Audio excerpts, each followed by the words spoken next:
Bapak Ibu Saudara yang dikasihi Tuhan, puji nama Tuhan Yesus Kristus, kita semua boleh hadir lagi di ibadah siang hari ini di Menara Doa Segala Bangsa. Saudara-saudara yang ada di YouTube maupun yang ada di Zoom, selamat datang, selamat bergabung. Bapak Ibu Saudara, kita akan masuk kepada firman Tuhan. Dipersilakan kepada hambanya Ibu Pendeta Elis Jana. Shalom Bapak Ibu yang dikasihi Tuhan. Shalom. Terima kasih buat setiap kesempatannya di Menara Doa Segala Bangsa ini. Terima kasih Tuhan. Terima kasih Roh Kudus. Terima kasih Tuhan Yesus.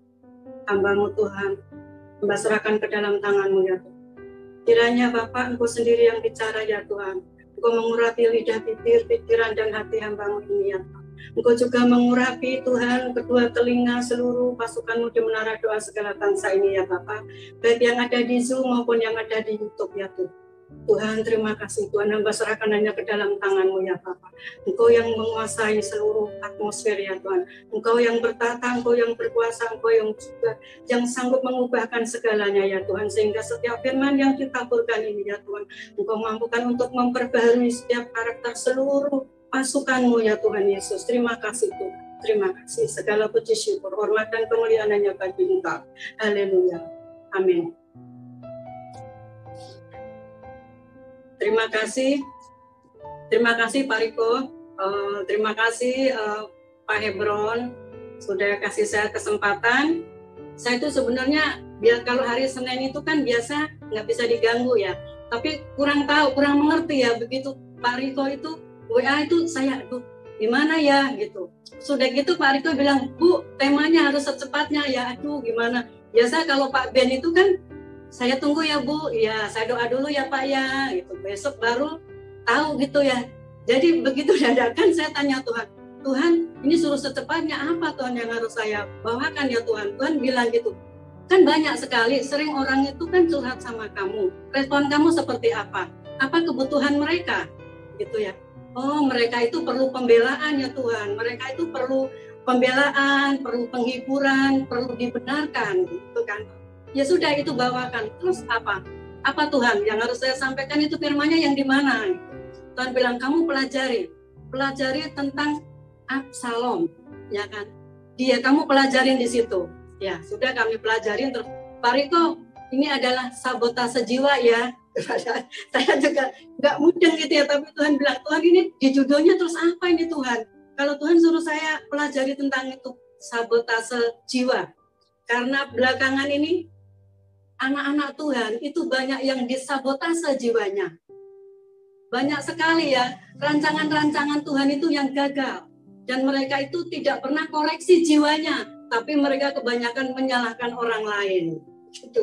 Makanya itu ya udah Pak Riko sabotase jiwa ya sudah gitu ya sudah nah nanti biar Tuhan sendirilah yang ngasih pengertian. Saya juga kok sabotase jiwa itu maksudnya apa? Tuhan suruh pelajari tentang Absalom. Absalom itu ternyata dia itu adalah salah satu orang yang mengerti akan kebutuhan jiwa seseorang, jiwa orang lain. Itu dia itu benar-benar menangkap gitu ya. Makanya kita harus belajar gitu. Terus pengertian apa sih tentang sabotase itu, pengertiannya apa ya? Dalam kehidupan kita, kehidupan manusia itu kan ada tiga hal itu yang benar-benar butuh makanan, betul? Satu adalah roh, ya kan? Kalau bagian roh itu, makanan roh itu apa? Adalah satu, baca firman, duduk di kaki Tuhan, ya kan? Berendam di hadirat Tuhan, ya kan? Bicara dengan Tuhan, ya kan? Berjalan dengan pengalaman-pengalaman yang Tuhan tuntun. Itu adalah makanan roh kita, betul? Kalau tubuh, ya tubuh juga butuh makanan. Makanan apa? Ya tahu sendiri ya, kalau tubuh pasti itu makanan jasmani, betul? Kalau nggak dikasih makan pasti tidak ada tenaga. Tapi kalau dikasih makan pasti tenaga itu ada. Begitu juga di roh. Di roh juga kalau dikasih makan setiap saat, maka roh itu akan kenyang dan akan peka, betul? Tapi kalau di jiwa ini, makanan jiwa itu apa? Ya kan, jiwa itu kebanyakan itu adalah mensabotase hidup orang-orang yang bersangkutan. Banyak orang yang berkata, aku ini gagal karena si A, aku keluar dari MDSP karena si A, ya kan, aku dikeluarkan dari pendoa karena si B. Padahal itu adalah jiwa sendiri yang mensabotase dia sendiri. itu adalah apa? Itu adalah asumsi jiwanya sendiri. Jangan pernah menyalahkan orang. Ya kan, jiwa kita itu butuh apa? Butuh dibenarkan, butuh dibela, ya kan? Betul? Butuh disanjung. Jiwa manusia itu seperti itu. Makanya kita harus benar-benar kasih makan jiwa kita itu. Jangan sampai mensabotase hidup kita. Itu yang membuat rancangan Tuhan itu gagal untuk mencapainya. Tuhan sudah merencanakan dalam kehidupan setiap anak-anak Tuhan, seluruh pasukannya itu benar-benar yang militan. Tapi kadang yang membuat gagal itu siapa? Diri sendiri. Karena apa? Disabotase oleh jiwa. Dengan apa? Ya, dengan asumsi-asumsi, dengan pikiran-pikiran yang selalu itu salah menangkapnya. Betul? Jadi di dalam tubuh kita itu ada berapa? Ada 3. Tubuh, jiwa, dan roh. Ya kan? Kalau roh makanannya adalah baca firman, berendam di hadirat Tuhan, bicara dengan Tuhan, berjalan bersama Tuhan. Itu makanan roh. Makanan tubuh ya setiap hari kita harus kasih makanan tubuh. Makanan jiwa itu yang orang sulit prediksi. Makanya tadi waktu doa Pak Hengki, lebih mudah kita mendidik para pengkhotbah yang membentuk orang-orang untuk menjadi pengkhotbah daripada mendidik orang-orang menjadi seorang pendoa. Betul? Karena kebanyakan pendoa itu gagal. Kenapa? Ada sabotase jiwanya. Banyak asumsi-asumsi. Betul? Jadi bukan masalah bagusnya orang berdoa. Bukan masalah panjang lebarnya orang berdoa. Tapi hatinya, jiwanya itu seperti apa? Dia benar-benar melekat sama Tuhan atau tidak? Tuhan nggak mencari banyaknya. Tuhan nggak mencari kuantitasnya. Tapi Tuhan yang cari apanya? Kualitasnya. Betul? Nah, makanya saya juga nggak tahu kenapa kok Tuhan bilang, karena Tuhan merindukan pasukan di Menara Doa Segala Bangsa ini menjadi pasukan yang militan, pasukan yang terbentuk, pasukan yang teruji. Jadi Tuhan nggak cuma menemukan satu orang dibenarkan, satu orang benar, tapi pengen semua dibenarkan, semua berjalan di dalam kebenaran. Betul? Itu kerinduan Tuhan. Di akhir-akhir zaman ini, kita harus benar-benar merindukan kehadiran Tuhan dalam hidup kita. Jangan sampai jiwa kita disabotase. Betul, kadang yang mensabotase jiwa kita bukan orang lain loh, kita sendiri. Kita sendiri. Misalkan, lupa nggak didoakan saja ya, itu sudah marah. Itu sebenarnya apa? Itu sudah mensabotase jiwa sendiri. Punya apa? Punya imet-imet sendiri, pikiran sendiri. Betul? Itu banyak loh. Ya, yang itu suka pada telepon itu banyak. Tapi bukannya kitanya ngalamin, tapi kita harus luruskan yang imet seperti itu. Harus kita luruskan, karena kalau nggak diluruskan, biarpun banyak izin kemana-mana kalian ikutin, nggak akan bertumbuh. Kalau kalian cuma pengen disanjung, pengen ditoleh, pengen dipuji, nggak akan bertumbuh dalam hidup. Dapatnya ada sanjungan, tidak ada kedewasaan. Mau kita dibentuk menjadi dewasa? Siap? Karena Tuhan itu akan memberikan suatu warisan hanya kepada orang-orang yang dewasa. Tuhan akan memberikan kepercayaan yang begitu dahsyat hanya kepada orang-orang yang sudah dewasa. Gak mungkin yang masih anak-anak dikasih kepercayaan, gak mungkin anak-anak yang masih dikasih menjadi ahli warisnya, gak bisa. Betul? Mari kita bentuk menjadi orang-orang yang lebih dewasa. Kita belajar melihat akan jiwa kita, ya kan? Supaya apa? Supaya jangan jiwa kita itu mensabotase diri kita sendiri. Jadi menggagalkan setiap rancangan Tuhan. Baca Amsal 27 ayat 7.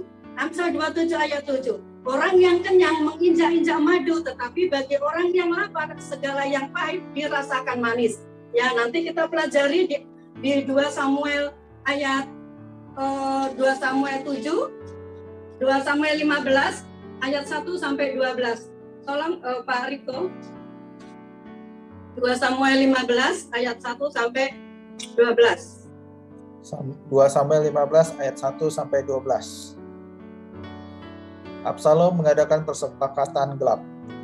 Ayat 1. Sesudah itu Absalom menyediakan baginya sebuah kereta serta kuda dan 50 orang yang berlari di depannya. Maka setiap pagi berdirilah Absalom di tepi jalan yang menuju pintu gerbang.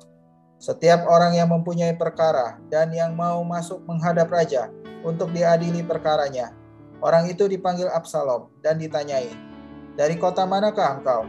Apabila ia menjawab, "Hambamu ini datang dari suku Israel Anu," maka berkatalah Absalom kepadanya, "Lihat, perkaramu itu baik dan benar, tetapi dari pihak raja tidak ada seorang pun yang mau mendengarkan engkau." Lagi kata Absalom, "Sekiranya aku diangkat menjadi hakim di negeri ini, maka setiap orang yang mempunyai perkara atau pertikaian hukum boleh datang kepadaku, dan aku akan menyelesaikan perkaranya dengan adil. Apabila seseorang datang mendekat untuk sujud menyembah kepadanya, maka diulurkannya lah tangannya, dipegangnya orang itu, dan diciumnya." Cara yang demikianlah diperbuat Absalom kepada semua orang Israel yang mau masuk menghadap untuk diadili perkaranya oleh raja. Dan demikianlah Absalom mencuri hati orang-orang Israel.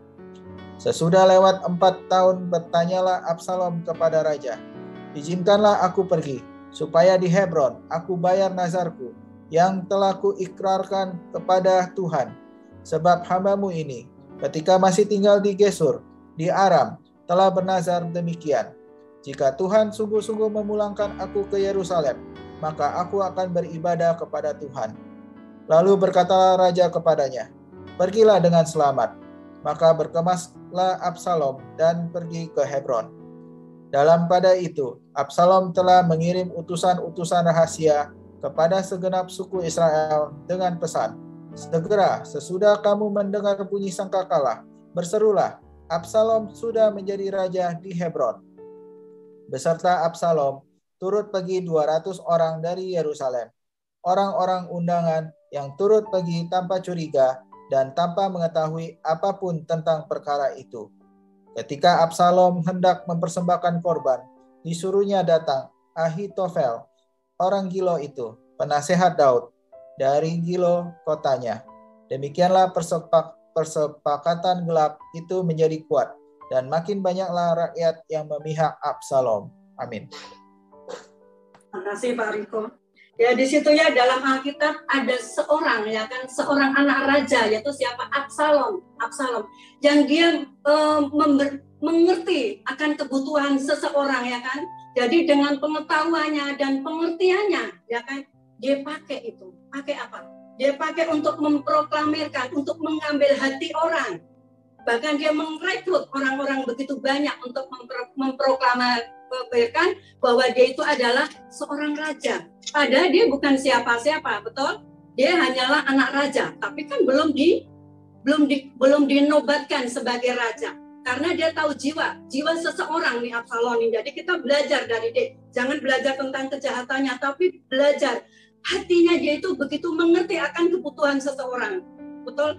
Siapapun yang salah datang kepada Absalom, dia salaman, dia cium tangan, karena dia tahu orang itu butuh dihormati, butuh dihargai, butuh dibenarkan, dan butuh dibela. Dia tahu, mengerti akan pengertiannya. Dia mengetahui akan jiwa orang itu apa yang dibutuhkan. Betul? Siapa orang itu adalah Absalom, ya kan, anaknya Daud, ya kan? Nah, terus dalam 4 tahun Absalom berhasil mencuri hati orang-orang. Betul, ya kan? Dalam 4 tahun juga Absalom itu akhirnya bisa memproklamirkan dirinya sebagai raja. Karena apa? Karena dia tahu jiwa orang itu apa yang dibutuhkan. Betul? Sebab Absalom mengerti betul gitu ya.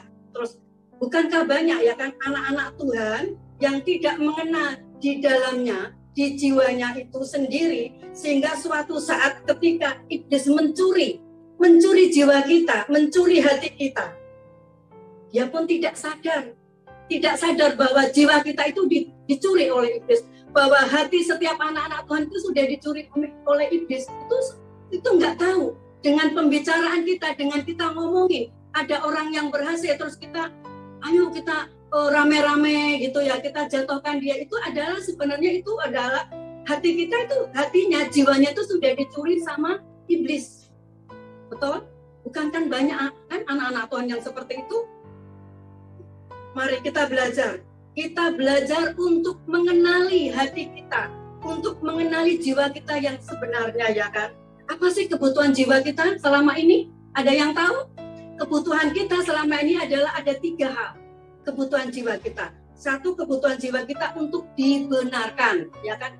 Kebutuhan jiwa kita adalah untuk dibenarkan, ya kan? Belajar dari Absalom yang mengerti tentang jiwa manusia, ya kan? Kita harus mengerti kebutuhan utamanya.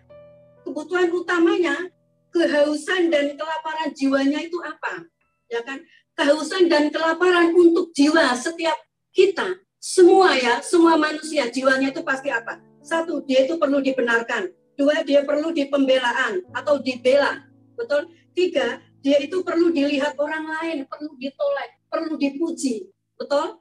Itu keperluan jiwa.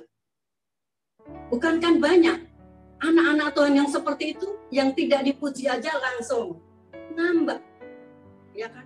Percuma saya biar berjuang, ya kan? Udah berjuang, saya udah sebelum orang kumpul, saya udah ada di Zoom, tapi saya nggak pernah dipuji, saya nggak pernah ditolak, malah orang lain yang ditolak. Nah, banyak kan yang begitu? Banyak. Itu hati kita sudah membuka lahan jiwa kita untuk dimasukin siapa? Iblis, si penyesat. Sudah disabotase jiwa kita. Yang menyabotase siapa? Diri kita sendiri, karena yang membuka peluang kita sendiri. Betul? Sudah banyak yang seperti itu. Jadi bukannya saya ngomong nggak ada bukti, itu sudah banyak, Bapak Ibu. Kebanyakan, tapi bukan di MDSB ya, di luar sana. Di MDSB nggak ada. Semuanya takut sama Tuhan. Semuanya cool. Semuanya mengerti jiwa sendiri-sendiri. Nggak usah tahu jiwa orang lain. Jiwa kita sendiri dulu kita harus mengerti. Betul?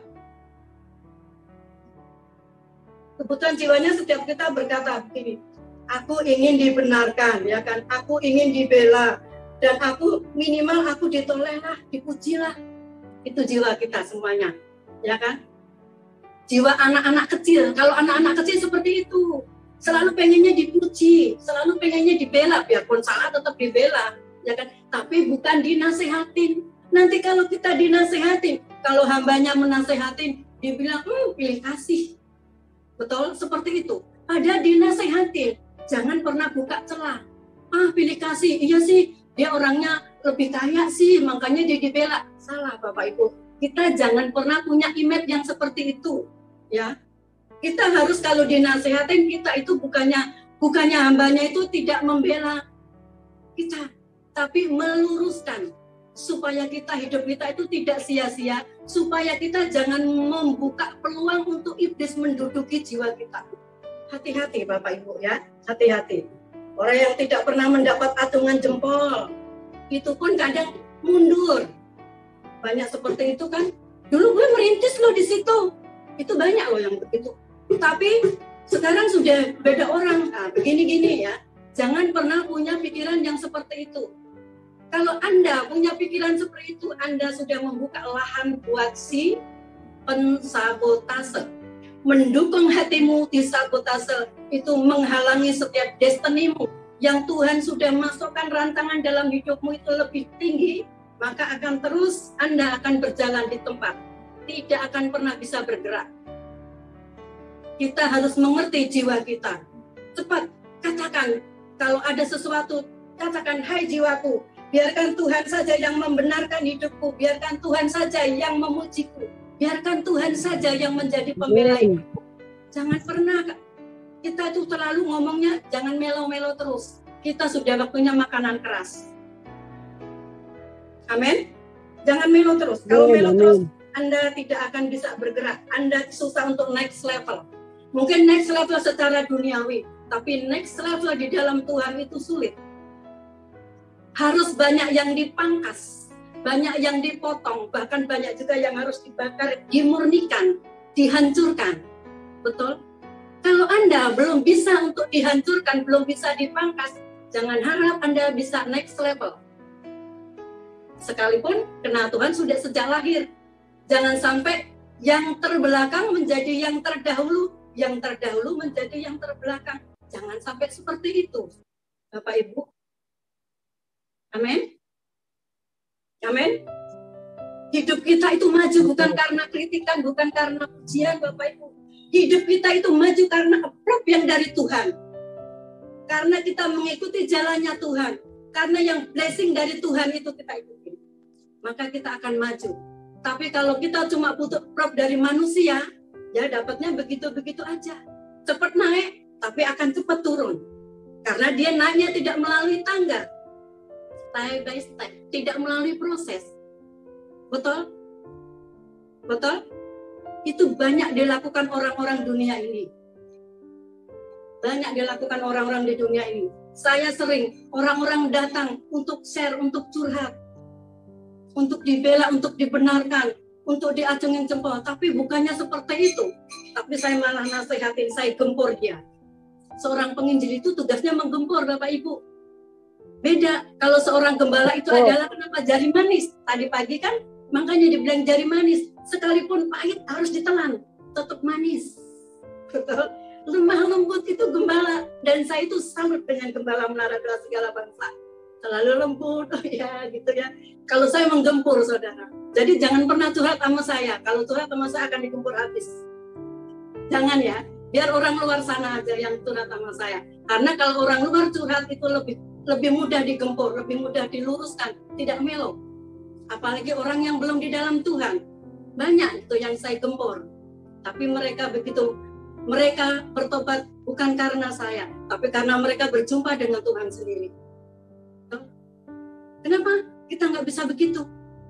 Kita harus banyak belajar. Ya kan, kita belajar, mengajar, dan diajar.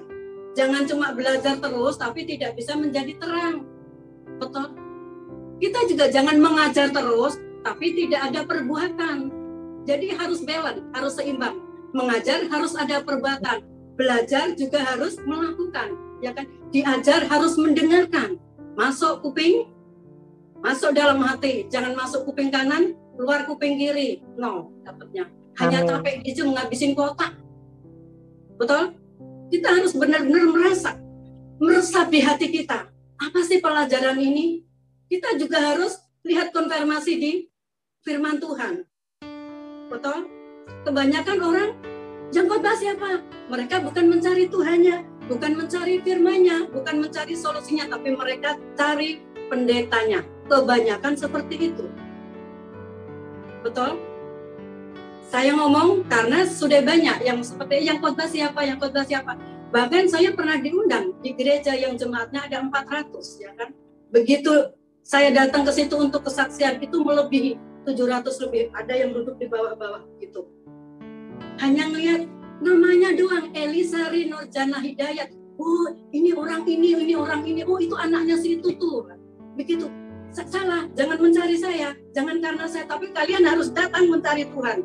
Kalau cuma mencari saya, saudara nggak dapat apa-apa. Tapi kalau saudara mencari saya, saudara akan mendapat apa yang Anda perlukan, Tuhan akan sediakan. Amin. Begitu juga di MDSB, saudara.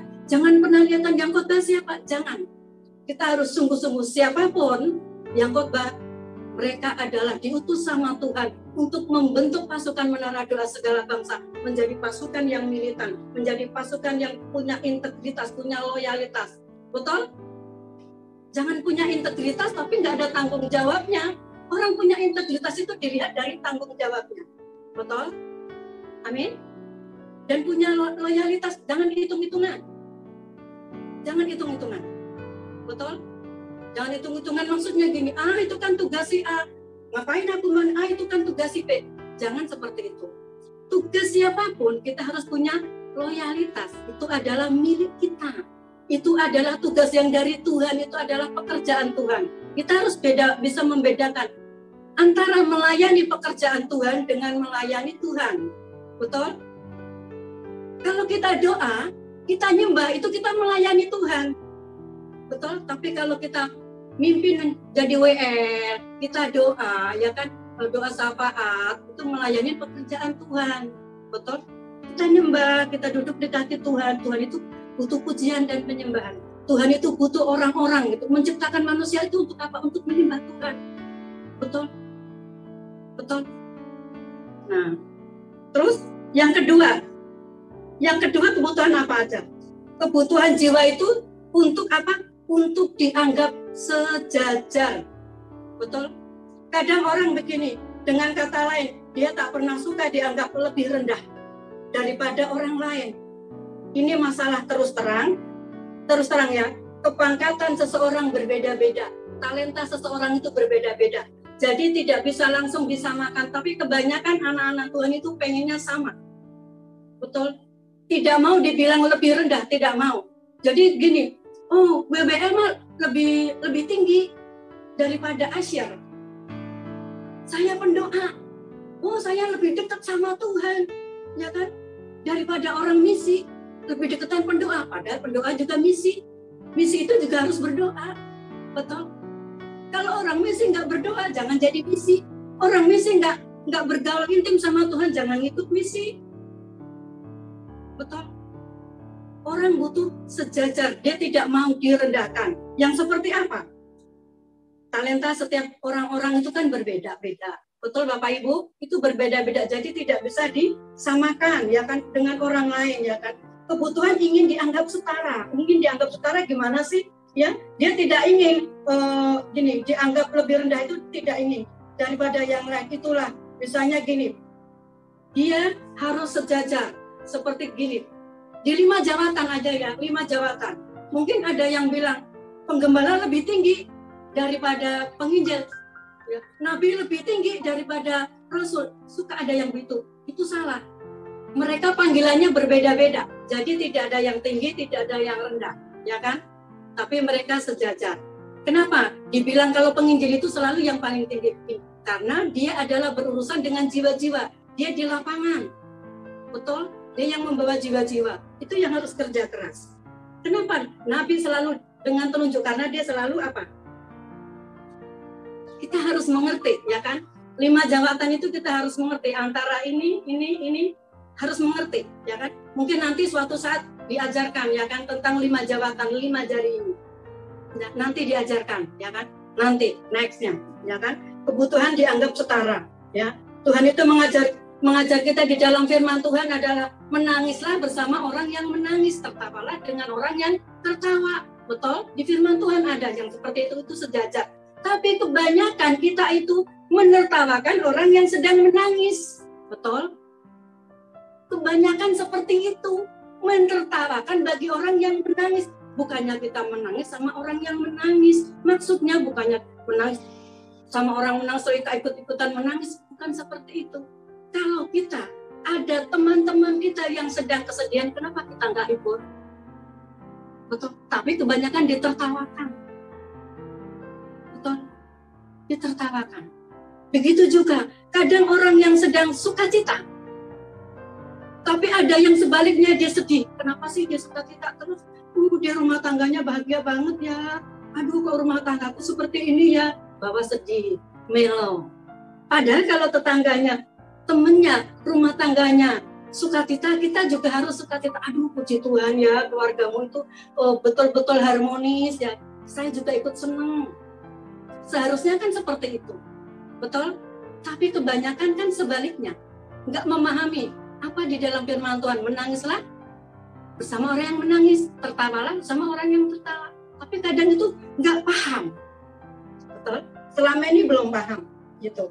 Terus kebutuhan ingin dianggap sebanding.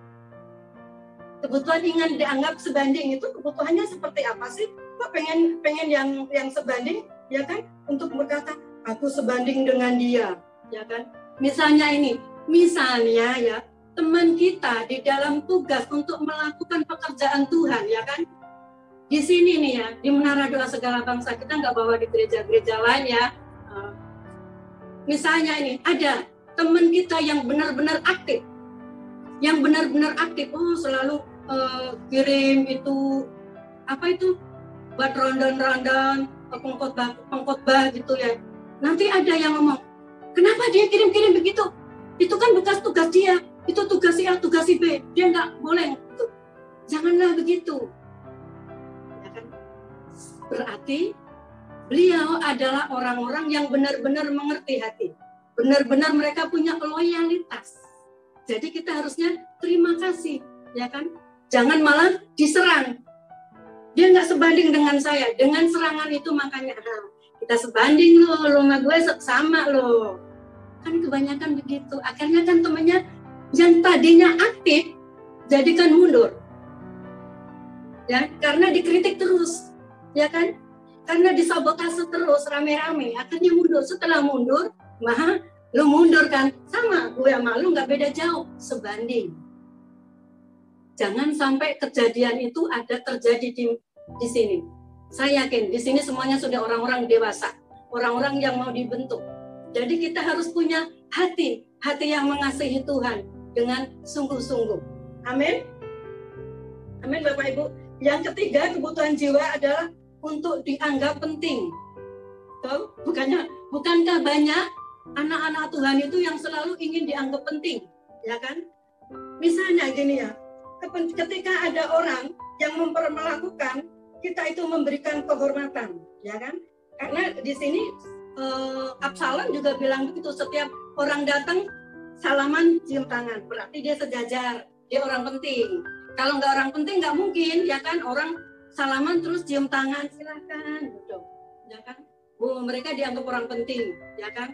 Terus ada lagi Absalom, orang-orang yang begitu ada masalah apapun, ya kan?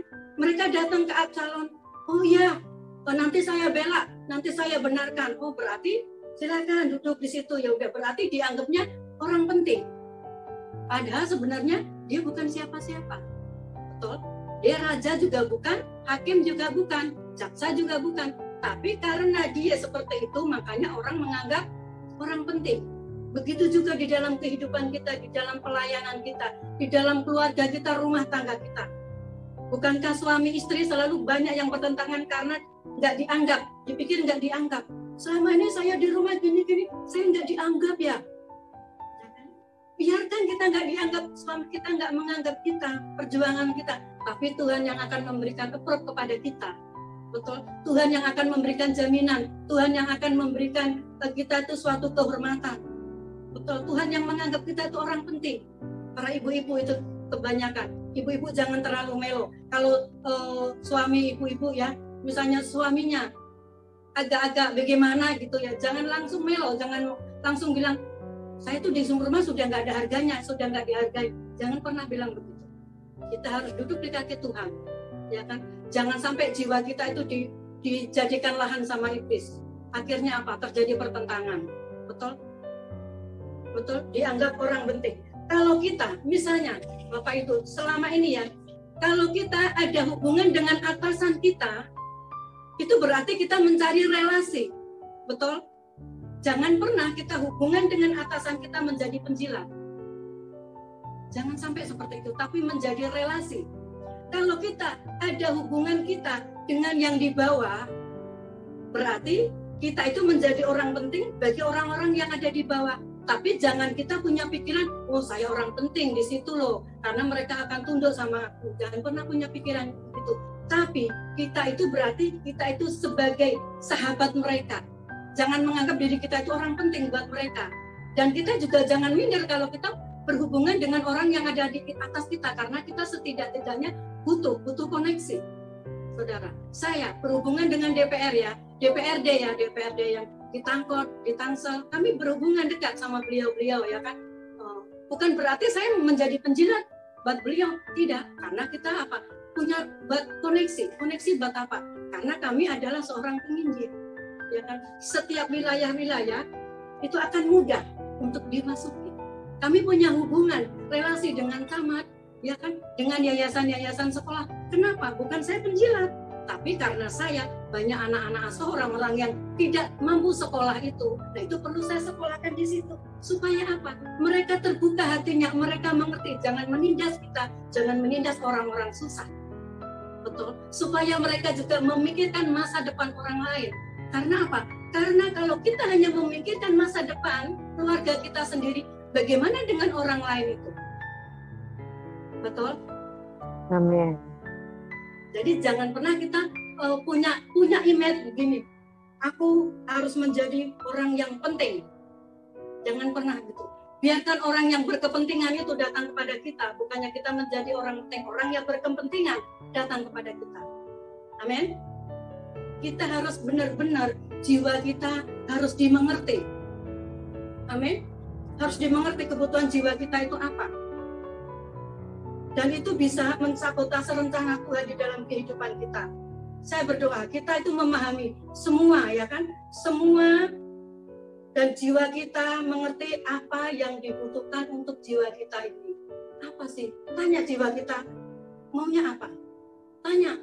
Saya suka nanya dengan jiwa kita. Hai jiwaku, jangan pernah kamu pengen sanjungan, jangan pernah kamu pengen dibenarkan sama orang, jangan pernah kamu pengen dipuji. Hai jiwaku, tunduklah di kaki Tuhan. Tunduklah kepada Tuhan dengan otoritas yang sudah Tuhan berikan kepada engkau. Selalu saya ngomong begitu. Coba kita belajar. Jangan pernah kita terintimidasi dan berasumsi yang tidak berkenan, yang menghalangi destiny kita, menghalangi setiap terobosan kita, menghalangi setiap rencana Tuhan. Padahal Tuhan merencanakan kita itu menjadi orang-orang yang militan loh, pasukan yang militan loh. Jangan sampai itu gagal. Betul? Orang yang bertahan di sini adalah orang yang siap dibentuk, siap digempur, siap diperbaiki, siap dikuduskan, siap diproses, bahkan akan diremukkan sekalipun. Itu orang-orang yang sudah siap. Tuhan sudah mau datang. Kita harus tetap berjaga-jaga. Amin. Jaga hati, jaga jiwa, jaga tubuh, juga jaga juga jiwa kita, roh kita. Itu kita harus jagain terus. Amin. Jangan cuma tubuh terus yang dijagain, harus makanan yang sehat, ya kan? Harus 3M, 4M ya, harus 4M ya kan? 4M. Tapi kita juga harus membentengi hati kita, jiwa kita, roh kita juga harus dibentengi. Selalu tuh bertekuk lutut di kaki Tuhan. Bapak Ibu, saya itu sering keluar ya kan. Kemarin kami ada pertemuan dengan hamba-hamba Tuhan ya di Tangerang Utara dengan 8 hamba Tuhan. Mereka itu curhat tentang jemaatnya. Itu bermacam-macam Bapak Ibu. Dan mereka, Bu Elis, tolong gempur pendoa-pendoa saya, tolong dibentuk. Saya bilang, Pak, tolong Bapak harus doa dulu, tanya Tuhan dulu, jangan sampai salah. Nanti saya gempur jemaat Bapak, pendoanya pada bubar bagaimana? Saya orangnya disiplin, saya kalau ngomong apa adanya, jangan sampai nanti kepahitan sama Bapak. Nah, itu. Jadi saya nggak langsung, oke Pak, tanya dulu sama Tuhan. Kalau Tuhan, oh ya, nanti baru Bapak boleh telepon saya. Atur waktunya, tapi harus siap digempur ya. Karena saya memang suka menggempur. Tapi bukan berarti membubarkan mereka, membentuk hati mereka menjadi seorang pendoa yang benar-benar berkenan di hadapan Tuhan. Itu harus banyak yang dipangkas, banyak yang dipotong, bahkan banyak yang harus dihancurkan, banyak yang harus benar-benar dibakar, dimurnikan. Itu butuh pembakaran. Harus ada kedewasaan. Kalau masih anak-anak kecil, mesti sekolah doa dulu. Di Menara Doa Segala Bangsa ada sedap. Saya bilang gitu, ada sedap, boleh diikutkan Pak. Nanti ikut sedap, biar sedikit-sedikit itu diperbaharui. Karena kalau cuma di gereja aja Pak, seperti Bapak katakan, seperti Bapak yang curhatkan ke saya, seperti itu aja, ikut sedap. Nanti di situ akan dibentuk sedikit demi sedikit. Kalau sudah ikut sedap, baru saya siap untuk menggempur mereka. Tapi kalau belum ikut sedap, saya nggak berani, nanti kabur nanti dia. Karena dia belum tahu tujuan Tuhan itu seperti apa. Amin. Amin. Jadi apa yang dibutuhkan oleh jiwa. Coba Bapak Ibu, kebutuhan jiwa itu apa saja? Tadi ada 3 hal kebutuhan jiwa. Coba. Kebutuhan jiwa untuk apa? 1, untuk dibenarkan. Kebutuhan jiwa untuk dianggap sejajar. Kebutuhan jiwa untuk menjadi orang yang penting. Ya kan, dianggap orang yang penting, itu kebutuhan jiwa. Kita jangan pernah punya kebutuhan jiwa yang seperti itu. Amin. Tapi kita harus benar-benar biarkan Tuhan aja yang memberikan keprok kita, biarkan Tuhan saja yang selalu membela kita. Amin Bapak Ibu. Ya. Saya perhatikan ada kelompok-kelompok orang, siapapun orangnya, ketika mendapat pujian atau penghormatan itu dia itu akan gini loh, dihajar rame-rame. Dihajar rame-rame, akhirnya orang itu bisa menjadi down. Itu kebanyakan orang seperti itu. Itu sudah banyak Bapak Ibu. Nah, jika saudara orang ada hamba-hamba Tuhan ya kan, pasukan dan yang terbiasa seperti itu, maka urapan itu tidak ada. Tidak ada. Gimana Roh Kudus mau mengurapi? Kalau apa yang keluar dari lidahnya itu adalah bau busuk. Kalau yang keluar dari hatinya itu bukannya bau harum, tapi bau kenajisan. Bagaimana bisa, waktu itu saya pernah bilang, bagaimana bisa mengalahkan kata kalau kamu tidak bisa mengalahkan lalat? Bagaimana kamu bisa mengalahkan lalat kalau kamu tidak bisa mengalahkan nyamuk? Betul, waktu itu saya pernah khotbahkan itu. Apa sih kata? Kata adalah roh perzinahan. Apa sih lalat? Lalat itu adalah roh-roh kenajisan, roh-roh yang berbau busuk, bangkai, ya kan? Nah, apa sih nyamuk? Nyamuk itu selalu pilih orang-orang yang bau. Betul? Betul, itu secara jasmani, secara rohaninya. Saudara. Lalat itu selalu tinggalnya di mana? Di tempat sampah-sampah. Maka kita jangan sampai ada di posisi itu. Kita harus kalahkan lalat. Kita harus kalahkan nyamuk. Sehingga kata itu akan kita kalahkan. Tidak ada roh zina. Tidak ada roh kenajisan. Ya kan? Tidak ada roh asumsi-asumsi jahat. Tidak ada roh yang begitu suka menghakimi orang lain. Itu tidak ada. Jadi bagaimana kita bisa mengalahkan itu kata kalau tidak bisa mengalahkan lalat? Bagaimana kita tidak bisa mengalahkan lalat kalau kita tidak bisa mengalahkan nyamuk? Betul, itu pernah saya khotbahkan. Kita harus benar-benar merespon. Bapak itu mungkin kalau saya khotbah agak beda, ya. Kalau orang lapangan memang agak beda, mungkin berbeda dengan dalam khotbah para gembala, ya kan? Itu pengajaran memang berbeda-beda karena talenta juga berbeda-beda. Betul? Maka Roh Kudus itu akan mengurapi kita, seseorang yang sedang dikuasai Tuhan, dikuasai hadirat Tuhan. Hadirat Tuhan itu menguasai kita, bukan orang-orang yang bau busuk loh, bukan orang-orang yang benar-benar suka jiwanya itu mensabotase loh, tapi orang-orang yang betul-betul ada ketulusan. Betul? Benar-benar orang-orang yang ini aku Tuhan, bentuklah aku, pakailah aku, ya kan? Makanya banyak orang yang dipanggil, namun sedikit yang apa Bapak Ibu? Dipilih. Nah, makanya jadilah kita itu sebagai orang-orang pilihan Tuhan. Jangan cuma dipanggil Tuhan, tapi dipilih. Betul? Amin. Kalau kita dipilih, tentu pasti kita itu orang yang ada di hati Tuhan. Makanya tadi Pak Hengki bilang, kenapa? Mau nggak kita dihapus dari kitab kehidupan? Hanya satu yang mau dihapus dalam kitab kehidupan, yaitu Musa. Betul? Musa. Maka kita biar tetap nama kita tuh dicatat di dalam kitab kehidupan. Makanya kita perlu peleburan. Kita perlu dipangkas. Jangan sampai jiwa kita itu mensabotase kita sendiri yang menghambat setiap rancangan Tuhan. Amin. Amin. Ya, terima kasih. Hidup kita bukan karena kritikan, ya kan, atau pujian. Kalau kita maju, Bapak Ibu, hidup kita karena Tuhan yang keprop hidup kita. Hidup kita itu karena berbuah dan blessing Tuhan itu ada di dalam kehidupan kita. Siapapun orang boleh berbicara, siapapun orang boleh mengkritik, siapapun orang mau menghakimi kita, tapi jangan sampai membawa pengaruh di dalam hidup kita.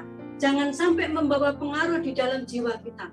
Karena itu akan menghambat setiap terobosan buat kita. Itu akan menghambat setiap berkat buat kita. Itu juga akan menghambat setiap Tuhan mau pilih kita jadi batal. Karena kita ada sabotase di dalam jiwa kita. Amin. Amin. Mari kita doa di dalam nama Tuhan Yesus. Terima kasih Tuhan. Terima kasih Tuhan Yesus. Terima kasih. Setiap firman-Mu sudah Hamba sampaikan ya Tuhan Yesus. Kiranya Tuhan, setiap firman yang ditaburkan itu ya Tuhan, itu bisa berakar, bertumbuh dan berbuah Tuhan di seluruh kehidupan hamba-Hamba-Mu, di seluruh kehidupan para pasukan-pasukan-Mu Tuhan. Mereka menjadi pasukan yang militan, pasukan yang punya integritas, dan pasukan yang memiliki loyalitas ya Bapa. Pasukan yang selalu tinggal di dalam kuasa hadirat-Mu, pasukan yang selalu tunduk kepadamu, pasukan yang mau dididik, pasukan yang mau diajar, pasukan yang mau melangkah ya Tuhan, untuk memberitakan kebenaran-Mu ya Tuhan, untuk menjadi terang garam Tuhan di tengah kegelapan, untuk terus bersinar ya Tuhan. Terima kasih Tuhan, terima kasih. Oh, terus memberikan kekuatan untuk hamba-Mu Bapa, Pak Pastor Hebron ya Tuhan. Tuhan terus berikan hikmat marifat ya Tuhan, hikmat keilahian Tuhan. Terus mengalir ya Tuhan, pewahyuan demi pewahyuan ya Tuhan, pengertian demi pengertian ya Bapa. Ada roh ketangkasan, kecerdasan ya Bapa, ada roh kecepatan dan ketepatan terus mengalir sepanjang penggembalaan Pak Hebron, sepanjang hidupnya dan keluarganya Tuhan. Terus ada perlindungan yang dari Tuhan, terus ada tuntunan Tuhan ya Bapa. Terima kasih Tuhan, hamba serahkan Tuhan para pasukan Menara Doa segala bangsa ini ya Tuhan. Hanya ke dalam tangan-Mu, hamba serahkan seluruh kepengurusannya. Hamba serahkan untuk hamba-hamba-Mu di 5 jawatan ya Bapa, hanya ke dalam tangan-Mu. Hamba serahkan para koordinator ya Tuhan, hanya ke dalam tangan-Mu. Mereka orang-orang yang sudah Engkau pilih Bapa, untuk Engkau pakai menjadi alat-Mu di Menara Doa segala bangsa ini ya Bapa. Terima kasih Tuhan, buat kasih setia-Mu, kasih anugerah-Mu, buat setiap berkat-Mu, buat setiap terobosan yang daripada-Mu ya Tuhan. Setiap pintu-pintu gerbang tembaga ya Tuhan semua telah dibukakan dari barat, timur, utara, dan selatan, dan setiap palang-palang besi semua sudah dihancurkan, setiap selubung-selubung semua sudah dikoyakkan di dalam nama Tuhan Yesus Kristus. Terima kasih Bapa, segala puji, syukur, hormat, dan kemuliaan hanya bagi Engkau. Haleluya. Amin. Kami sekarang mau berdoa ya Tuhan untuk nama-nama anggota MDSP yang sudah terdaftar ya Tuhan. Pura pasyeketara pasyeketara pasyantara parala pasyeketara parala para. Pura pasyeketara pasyeketara parala parala parala para. Kami mau mengangkat nama-nama yang terdaftar ya Tuhan. Bapak Pendeta Yehezkiel Hebron, Abigail Pelasula Nanlohi, Agrita Alede, Agus Baktiar Daud Simonung Khalid, Agustina Maria Tuti, Agustina Sinambela, Alina, Amelia Jacinta Wistoro Harjo, Angelina Chandra, Aninditya Intan Pertiwi, Anita Ferawati, Antonius Y. Wurahra, Aries Pertiwi, Astrid G. Sanaki, Chandra Hussein, Kristi Febriani, Christine Setiani, Kristi Angelio, Cliff Harlot Lokolo, David Shea, David Tandiono, Deborah W. Sanaki, Desi Lauren Pinontoan, Desi Wijoyo, Devi Natalia, Didi, Dr. Johanna S.R. Mutiasi, Dr. Lilian Andries MS, Dr. Sofia Elizabeth Sadok, EJP Latu Harhari, Pak Joni, Edi Kolopaking, Eka Yogjelin Monangin, Elisa Rinur Jana Hidayat, Elizabeth Elvi Poluan, Elisar Aryo Satmoko, Elizabeth Sri Retnowati, Ellen Wijoyo, Elvi Marlian Laipasa, Elvin Liliana Kalyongga, Elive, Eni Esika Harahap, Eni Harjani Wibisono, Enli, Esra Mahranita Purba, Esther Liantoli, Yunike Lim, Fajar, Fani Octavia, Feni Dianawati, Francis Piri, Francisca Chong, Francisca Nanlohi, Gandes Esti Ningrum, George Latu Mairisa, Hana Dewi Eka, Haslen Jus, Hengki Wijaja, Herda Palewa, Hesti Herwanti, Ida Trijeni, Ike Vivien, Ilan, Imelda Widiawati, Indri Barten Fabiola Maleke, Intan Cahyadityo, Jenny Yanti Dumape, Jeremia Jordan Waskita Limbong, Jessica Livia Wijayako, Jimmy Petrus Sembayang SH, Jimmy Ana Awang, Johan Gunawan Pardede, Joshua YL, Julianti atau Juli, Juliet Gozali, Katerina Manorek, Christine Susilowati, Christina Krisye, Christina Supardi, Christina Yani Indri, Kusuma Wati, Kualing Hong, Lamria Marpaung, Lei Xian Ling, Leni Wijaya, Leonora Herlins Berhitu, Lewi Hani Jamiko, Liani, Lichen, Liem Chon Dwe, Lilian Lee, Lili Veronica, Linda Susilowati, Lisna Yanti Sitorus, Lista Dona, Lisya, Lisa Sulistia Sudira, Laura Koni Lampisera, Lydia Adnan, Maigeri Situmorang, Michael Lucy Piri, Maria Juliana Manu, Maria Lia, Maria Li, Maria Yanti, Maria Parabu, Maria SG, Maria Sintawati, Maria Xiao, Maria Sulistiani, Mario Bonaventura, Kencana, Marlon Sibarani, Marni Mangamis, Martina SP, Mariolin Wibowo, Maureen Francisca, Melestari Sinambela, Mega, Melania R. Gunawan, Mary Sitompul, Mervi Kristianti Haria, MGS Faisal H. Agus, Milidayanti Hareva, Naomi Ponisa, Natalia, Nathanaeli, Nelsi Haryati Ngadas, Ninyoman Susan, Niko Chan, Nita Datu, Nova Kristina, Novi Hana Robok, Octavianus Riko Patra Caruko, Pasca, Pendeta Benjamin Luki, Pendeta Deborah Lenda, Poppy Kristianawati, Priscilla Yeti, Priscilla Jessica, Purnomo Wahyudi, Pue, Amanta Sebastian, Ratna Omala Bangun, Ren Oniparis Nanlohi, Revis John Salian, Reni Pordala, Retno Sari, Rina Sulastri,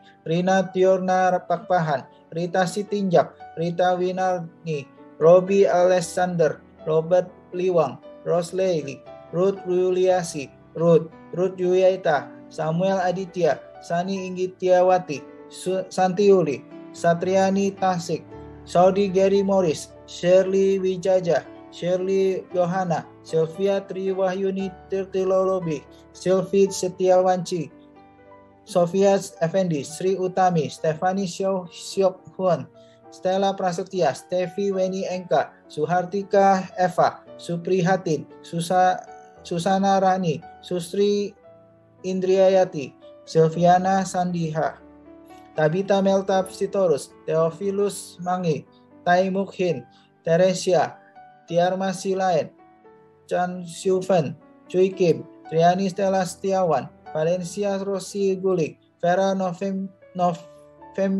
Ompi SH, Friska Herlina, Widya, Wilhelmina Evodia Suhartini, Yantoni, Yeni Elsie Tiong, Yeni Magdalena, Yeni Watimena, Yeni Lesmana, Yeti Sumiharti, Yohana Gultop, Yohanes Haryanto, Yohanes P. Aprianto, Yulia Kristianti, Yuliana Sundari, Yuli Eliatini, Yohana Gultom, Yohanes Haryanto, Yohanes P. Aprianto, Yulia Kristiantanti, Yuliana Sundari, Yuli Altini, ya Tuhan, inilah semua daftar-daftar yang tertulis ya Tuhan di dalam anggota MDSB ini ya Tuhan. Kami berdoa ada berkat yang melimpah untuk setiap daripada diri mereka ya Tuhan. Ada perlindungan sempurna untuk keluarganya ya Tuhan. Ada perlindungan yang sempurna untuk aset tempat tinggalnya ya Tuhan. Ya Tuhan, kami juga berdoa di mana saat mereka memerlukan jawaban ya Tuhan dari Engkau ya Tuhan. Ketika mereka menghadapi sebuah masalah ya Tuhan, kami percaya Engkau akan menjawabnya. Engkau akan tunjukkan ya Tuhan.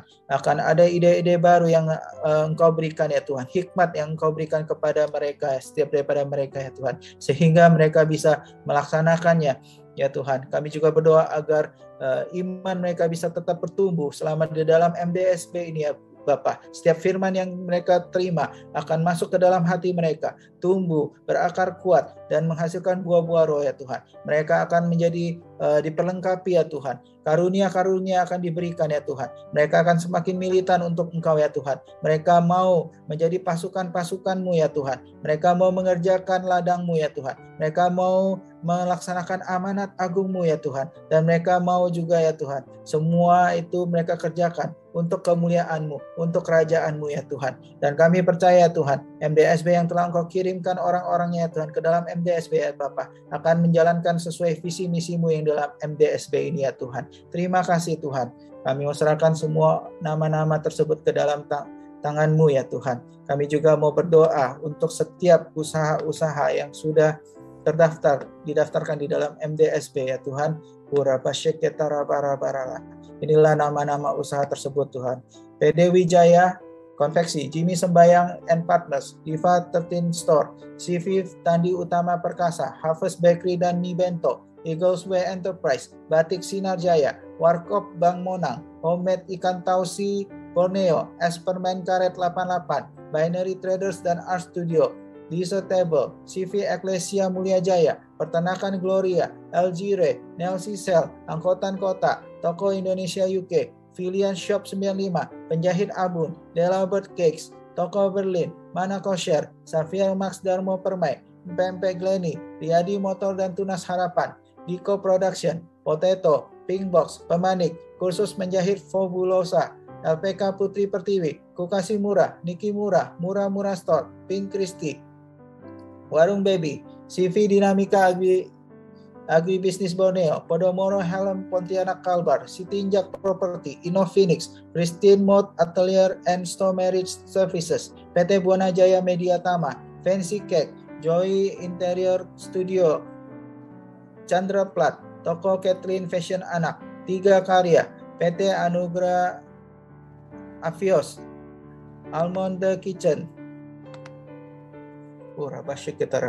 Susu Almond Jakarta, Susu Almond Star, Dapur Mama Clara, CV Philadelphia Putra, PT Raya Swariti, PT Langgeng Mandiri Internusa, PT Desain Optima Mitra Selaras, Maju Jaya, Madu Sulawesi, Millennium Shop, Makmur Jaya Online Shop, Makmur Jaya Service Station, Sumber Mas 3, DNY Laundry, CV Garage 88 Autopart Batam, Dunia Printing, Kedaiko, Candyland.Channel, Arctic Asia, Lokavana, Asyera Laser Studio, TB Jaya Lancar, PT AKGB, Gemilang Property, dan juga segala usaha maupun yang masih dalam karyawan ya Tuhan, bekerja ya Tuhan. Kami percaya Tuhan, kami mau serahkan usaha-usaha ini maupun karyawan-karyawan ke dalam tangan-Mu ya Tuhan. Kami percaya ada pintu gerbang yang telah Engkau bukakan untuk usaha-usaha ini ya Tuhan. Mereka akan semakin maju dan tidak mundur ya Tuhan. Selama mereka mencari Engkau ya Tuhan, mereka akan mengerti rencana-Mu dalam diri mereka masing-masing. Ketika mereka memerlukan keputusan, mereka mencari Engkau, maka Engkau akan berikan jawaban. Engkau akan mempertemukan orang-orang yang tepat kepada mereka, sehingga bisnis mereka bisa berjalan dengan lancar. Usaha bisa semakin bangkit dan tidak turun.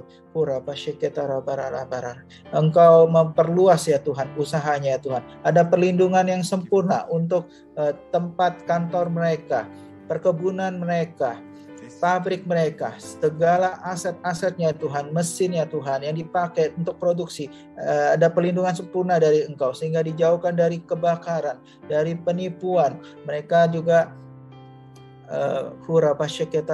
akan menerima customer baru ya Tuhan. Customer lama tetap setia.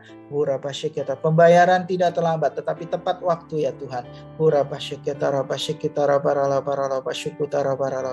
Dan usaha mereka akan semakin berkembang, tidak hanya cuma di kota tetapi menjadi provinsi dan bahkan menjadi se-Indonesia ya Tuhan. Ada ide-ide baru yang Kau berikan kepada setiap diri mereka ya Tuhan. Kami juga berdoa untuk bagi yang masih bekerja di dalam perusahaan sebagai karyawan, ada hikmat yang Kau berikan sehingga setiap solusi yang ada solusi yang diberikan dari setiap masalah yang dihadapi di dalam departemen atau atasannya ya Tuhan. Bagi mereka yang sering mencari Engkau, mempunyai hubungan intim dengan Engkau, maka mereka yang dipakai seperti Daniel ya Tuhan, seperti Yusuf ya Tuhan, yang sangat disenangi oleh atasannya Tuhan, dan mereka akan mendapatkan penaikan jabatan ya Tuhan. Mereka akan mendapatkan banyak fasilitas karena lewat Engkau lah, maka sumber masalah, sumber setiap halangan yang ada dalam tempat kerja yang mereka hadapi, ada solusi yang Tuhan berikan kepada anak-anak Tuhan ini ya Tuhan. Kami juga berdoa buat setiap orang yang bekerja di luar Indonesia, menjadi tenaga kerja ya Tuhan. Kami percaya Tuhan, Engkau selalu memberikan perlindungan yang sempurna untuk mereka ya Tuhan. Engkau selalu setia dengan mereka, selalu menemani mereka ya Tuhan, walaupun mereka jauh dari keluarga ya Tuhan.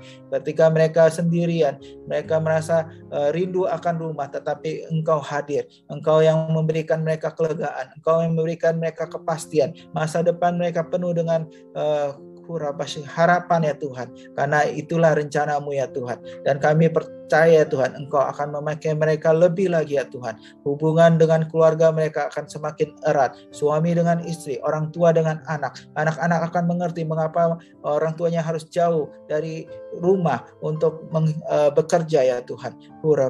Dan mereka juga akan dipakai ya Tuhan. Setiap di mana mereka ditempatkan di bangsa-bangsa ya Tuhan, di Singapura, di Malaysia, di US, di UK, di Taiwan ya Tuhan, Malaysia ya Tuhan, sesuai dengan visi misi MDSB, mereka sudah ditempatkan di posisi-posisi yang penting, di mana mereka mendengarkan firman-Mu di MDSB, maka mereka imannya akan bertumbuh. Mereka tempat mereka bekerja, dimanapun mereka di bangsa-bangsa, mereka akan menjadi mercusuar, membentuk komunitas ya Tuhan. Dan ini tidak hanya untuk orang Indonesia, tetapi untuk bangsa-bangsa di mana mereka tinggal. Kau berikan bahasa-bahasa yang tempat mereka tinggal, sehingga mereka bisa lancar berbahasa di dalam bangsa-bangsa tersebut ya Tuhan, sehingga orang-orang yang bangsa tersebut bisa menerima, mengenal Engkau ya Tuhan. Akan semakin banyak lagi lawatan-lawatan yang Engkau berikan ya Tuhan. Terima kasih Tuhan. Kami juga mau berdoa ya Bapak, khususnya untuk Pak Heri ya Tuhan, yang posisinya berada di lapas ya pada saat ini ya Tuhan, karena kasus ya Tuhan, terjadi pelanggaran dalam dia berusaha dalam usahanya ya Tuhan, karena COVID-19 ya Tuhan, sehingga dia harus mendekam di dalam lapas ya Tuhan. Kami minta ya Tuhan pertolongan-Mu ya Tuhan. Kami percaya Bapa, kalau orang yang benar ya Tuhan, Tuhan akan membantu Tuhan, seperti Engkau membantu Paulus yang dipenjarakan, ketika Engkau membantu Petrus yang dipenjara ya Tuhan. Kalau orang yang benar, Engkau akan bela ya Tuhan. Pengadilan ini ya Tuhan akan Engkau ambil alih, hakim-hakimnya ya Tuhan, jaksa penuntut maupun pengacaranya ya Tuhan. Engkau yang ambil hati mereka ya Tuhan. Engkau yang mengontrol semuanya ya Tuhan. Karena sekali lagi ya Tuhan, Engkau tidak tahan jika orang benar yang dianiaya, ketika orang benar disalahkan. Engkau yang akan membela orang-orang benar ini ya Tuhan. Kami mau serahkan Bapak Heri ya Tuhan ke dalam tangan-Mu, proteksi yang sempurna dari Engkau ya Tuhan, sehingga dia tidak mendapatkan gangguan, terutama dalam hal pemikiran, kejiwaannya ya Tuhan. Kami berdoa agar Pak Heri bisa selalu merasakan kehadiran-Mu ya Tuhan, yang begitu setia ya Tuhan. Ada selalu Engkau yang memberikan kelegaan, Engkau yang memberikan kedamaian hati ya Tuhan. Kami mau serahkan Pak Heri ini ke dalam tangan-Mu ya Tuhan. Terima kasih Tuhan. Terima kasih Yesus, terima kasih Roh Kudus. Inilah semua doa-doa yang kami panjatkan untuk ke dalam diri-Mu ya Tuhan. Maafkan jika kami doa yang tidak sempurna ini tetapi akan disempurnakan dengan Roh Kudus ya Tuhan.